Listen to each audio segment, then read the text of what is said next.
really enjoyed your Uncensored special. I feel like for you, as a fan, this was a very deeply personal special. What made you want to be so vulnerable and bare it all in this Wow, 40 minutes? that's a great question. Thank you for watching it, by the way. Um, it's interesting. Courtney Parker is a friend of mine. Courtney Parker produced the section, and she brought my sister Marlo Underwood on to produce it. And Marlo also interviewed me. So, the opportunity to work with my sister, I trust Courtney's integrity and trust what she was gonna, what she was gonna put me in. So I wasn't really familiar with the show. I'd seen a couple episodes, but I didn't know what they wanted to do with me and what I was gonna talk about and expose. So, to work with Courtney, to work with my sister Marlo, it just made sense. And I don't really and haven't over the years, given a lot of depth into my life. It's personal. I'm one of those actors who it's my 40th year in the business, so it's kind of old school in that you do your work and your life is separate. We live in a different time where everybody exposes their personal life, and that's just not who I am. But this was, I think, an environment where I could do it and felt safe about doing it there. That was another question that I was going to ask because you do come from the era of an artist being an artist and letting their work speak for them and keeping their personal life separate. But, we are in the digital age and social media is a That's what we're thing. talking right now, Brenda. And reality television is a thing. So, after doing this special, would you consider being more open and, talking more about your life or your personal life, at least to impart lessons upon those coming, up in the business now? Absolutely. Absolutely. Because, it's not even so much about the work. I mean, after 40 years, have had an opportunity to establish myself. So a lot of that mindset is you're trying to establish yourself. So people see you in a certain way. Are you a daytime soap opera actor? Are you comedy actor? Are you a dramatic actor? I've been very blessed. I'm grateful to have been able to establish a lot of that. So I feel more open and freer to do more of that. And also, like you said, as you alluded to, sometimes it's important to speak up and speak to certain issues and thoughts because we're all wrestling and struggling with different things. A lot of the things we talked about in that and Uncensored it came about because of the pandemic. When we were in this global traumatic moment.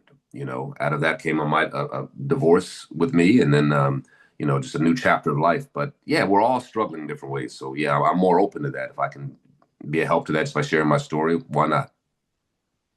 Now, I want to talk a little bit about some of the things that you delved into in the special. There was a pivotal moment when you discussed quitting, I believe it was baseball, and your father told you that that was fine, but that you have to quit on your own. And it was a big lesson and turning point for you, even in your youth. And it made you really emotional because you said that you never wanted to disappoint your father, and your goal was to make him proud, which you did. But how did that lesson carry you throughout life and career of if you are going to do something or if you are going to, depart from something that you have to be the person to give the news because I think it's so easy to I can see myself as a child like, Mom, can you just tell the coach? So Yeah, yeah, yeah, I yeah. thought that was a good lesson that he gave you at such an early age. Brenda, you did watch the show. Look at I did you. watch the show. You breaking it down. Journalism at Yeah, its finest, Mr. this is Underwood. one of the, and I appreciate that. I appreciate it. But yeah, yeah, it was actually football in high school, and I played little league football from third grade up until high school. And yeah, you're right. We moved to Petersburg, Virginia. These corn-fed brothers were hitting me like I'd never been hit, and it just wasn't fun anymore. To be honest with you, that's why I kind of transitioned into acting. But the lesson that my dad said, then if you're gonna quit, you do it on your own. To your point, has stayed with me.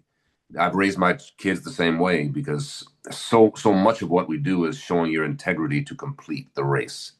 Is that when people hire you, in your job, Brenda, and any job I have, people are hiring you because they can trust you that you'll do the job, number one, you'll do the job efficiently and effectively, but also you'll complete the job and they can rely on that. So that's just a tenet of life, but it was really instilled in me. It was kind of emblazoned in my brain and in my spirit at that time because of that situation with my dad. You also opened up about certain roles throughout your career, some of whom you turned down because of stereotypes or wanted to tweak because of it. Talk to us a bit about what you look for and don't look for in roles that you take on. Yeah, now, Brenda, I look for roles where I can do something different. And if there is similar ground we're treading, that's okay. I just finished doing a movie called Don't Ever Wonder. It's a Christmas movie, which I've always wanted to do Oh, with my great name. favorite genre. Come Wonderful. on, exactly. Well, you're gonna love this one. It's with Nia Long and Lorenz Tate. If you know or love Love Jones from back in the day, the classic black love story movie. It's not a continuation of those characters, but it's two different characters. But it's these actors, Lorenz and Nia. They are a married couple. Their daughter's gone off to college, and they're dealing with that empty house, empty nest syndrome. And she wants to go back in the workforce. I'm not gonna give too much away, but she finds a gentleman there that is my character, and it's kind of a little love triangle dynamic. And I'll leave it at that. But that is familiar ground, and that it's a love interest. But you know every project has different things that are interesting. In this case, I had never worked with Nia, never worked with Lorenz. I always wanted to. We've always seen each other in a cross paths. We got to work together one day. And it was a Christmas movie. It's a Netflix movie. It'll be out next Christmas. So the movie I got coming out March 6th, Youngblood, is about a hockey player. My son is a hockey player in the movie, and it's his journey playing hockey, a black hockey player up in Toronto. So that's exciting. So it's really about what is either unexpected or something fresh and new for me to do, or also for me to be able to show to an audience. Now, speaking of roles, one part of the special, your daughter actually spoke to you about her friends or her peers not ever seeing you in a good guy role, and that historically you've always taken on bad guy characters, but you tend to lean to the latter because they have, more depth and there's more of a character background and all of that jazz. But Yeah. what would you say are some of the roles that you're known for like generationally? I know that my peers, you definitely played a bad guy in Medea's Family Reunion. So, Yeah. Yeah.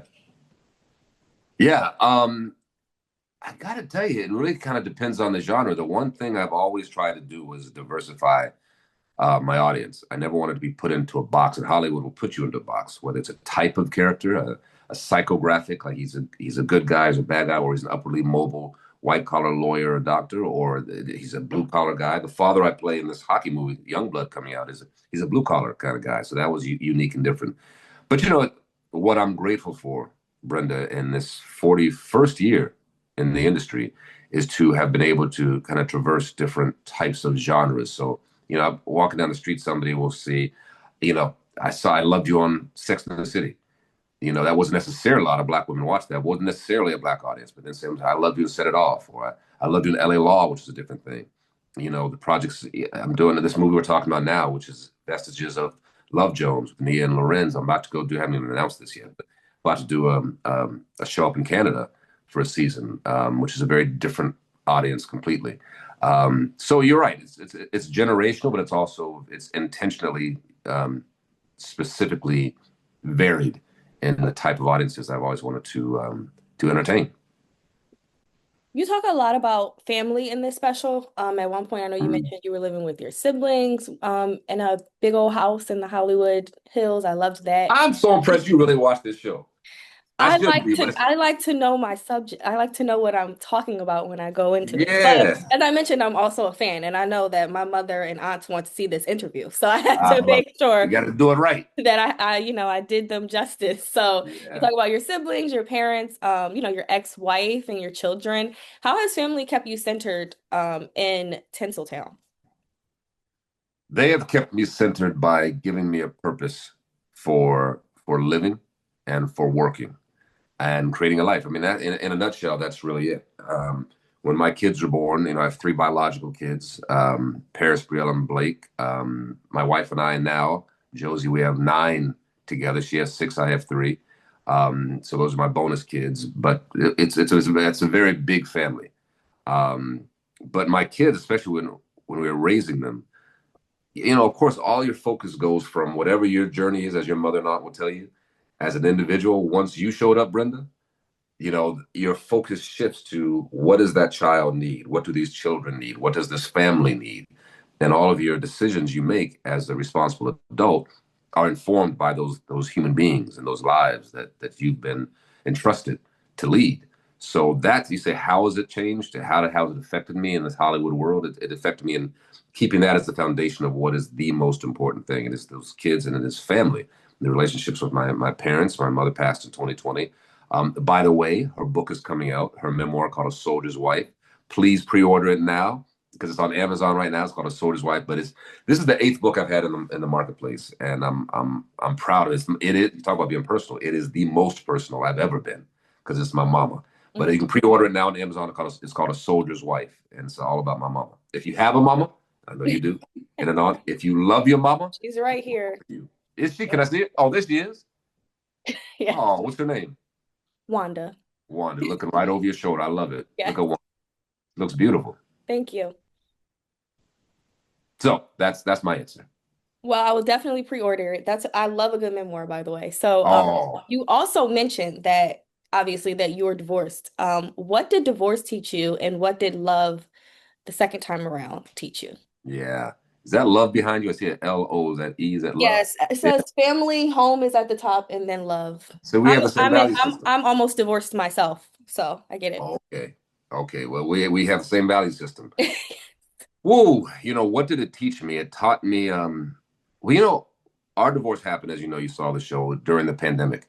It was, I think, exacerbated because of the pandemic, just how our whole lives were turned upside down. And we were forced in the best of ways to just sit down and reevaluate who we were. And out of that, we came to an agreement that, an understanding we both knew, but we hadn't really hadn't spoken to it, that our marriage had evolved to the point of, it was time to go in different directions. And it was the most difficult decision I've ever had to make. And I think beyond the decision between the two of us was informing our kids that's the direction we're going in. It was the most difficult, the hardest thing I've ever had to do. Um, but it also taught me that human beings and children are resilient if you lead with love, Hmm. family, and love, and God and faith, family, and love.